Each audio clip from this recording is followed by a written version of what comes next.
In the beginning, the good Lord looked down upon this poor earth and saw that it was fucked up. Now the earth was without form and without life. There was no strife and no plight. Without souls, it was old. And the Lord said, "Let there be light."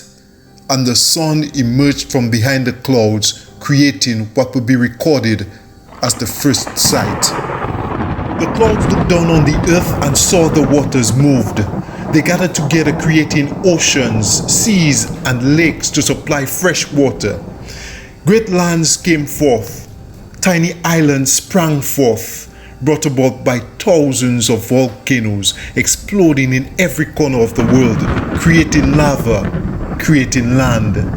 And God beheld all and saw that all was indeed very good. The earth was still without life, so God created trees and herbs and grass, marijuana and high leaf. He put opium poppy along the plains. He made them tall. He made them all. He made them green. He made them potent.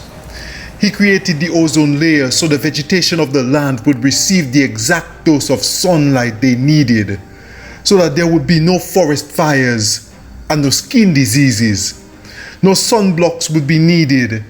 Good living would not be impeded. There would be no heat waves, no superstorms, and no dry days.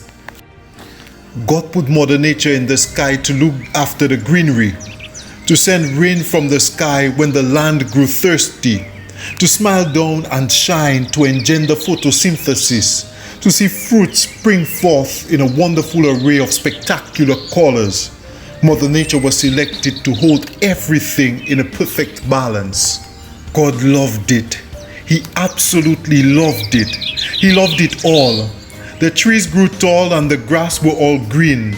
Mother Nature was happy, looking young and acting lovely, smiling at the flowers, the lilies in the valleys, the roses on the mountainside, the buakwaib nestled in the foothills. Land animals could eat. Air animals breathed clean air. Water creatures swam in pristine rivers, and God loved it all. Then God made man. In his own image, he created man. To look after the forests, he blessed man. To reign over the land, he put man. He made man and he loved man, and man walked upright. So God put man in Eden to name the animals, to eat the organic fruits of the land, to consume vegetables rich in minerals and bursting with vitamins. They had no pesticides, no trans fat, no excess calories, and no preservatives. Their colors were not artificial. Their flavor needed no stabilizers. Man walked upright. He walked naked, free of work, free of stress, free from bills and taxes, free from the money market, free from inflation and terrorism, free from technology and cancer, free from hurricanes and tornadoes. Man walked naked and upright in a land where everything was free.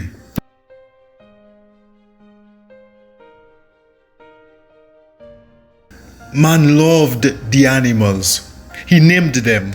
He was friends with the goats and the lions, the centipedes and the millipedes, the hyenas and the jaguars. Ham did not live in Eden. Fear did not breathe in Eden. No evil was stationed in Eden. Only the book of secular reason, the book of incredible knowledge. It was unread. Its words were unsaid. It was placed there to represent the universe, a solar system with a sun, a heaven with a hell, an Eden with a book that should never be mistaken for fruit. God saw that with all that good, he could make it even better. He is Lord and he knows best. He caused man to fall to the ground, and in his deep slumber, God took back his rib and planted it in the ground. The clay of the earth rose and covered the rib. And when mankind awoke, he was accompanied by womankind. And God saw that it was good. And man saw that it was good, and so it was good. Man and woman were good and naked, and walked upright in goodness, and ate for free. They ate pineapples in the night with no fear of stomach churns, grapes all year round, strawberries free from flies and parasites, bananas genetically unmodified, mangoes free of worms. Birds were friendly, insects were kept at bay, germs did not see the light of day. They were put in Eden for a reason, a gift from God. Mother Nature took care of it. Mankind played in it.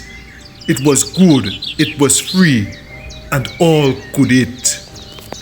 But Lucifer did not like all this goodness. It made her sick. It made her want to vomit. She hated it with all the passion that she could amass from the depths of a very black soul. Pure hate caused her evolution. She went into an immediate transformation. And for a brief moment, Lucifer became Lucifer, brought back and brawny, handsome and dirty. Not a flaw could be found on his entire body. He had hair like steel wool and the physique chiseled to perfection.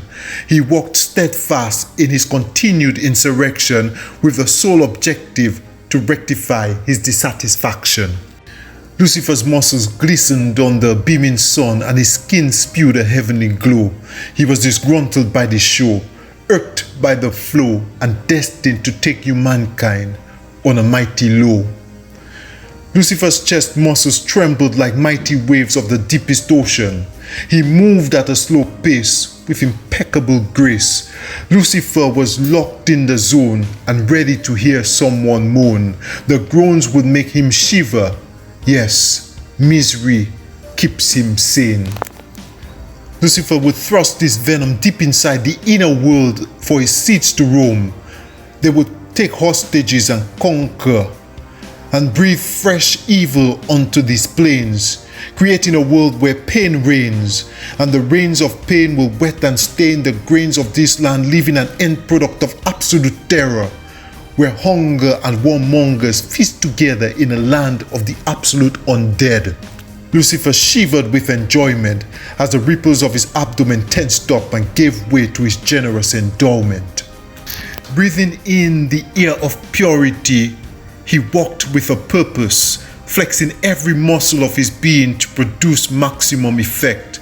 He ambled through Eden, full of arrogance, filled with contempt. But his hate was kept at bay, while a smile danced on his immaculate face.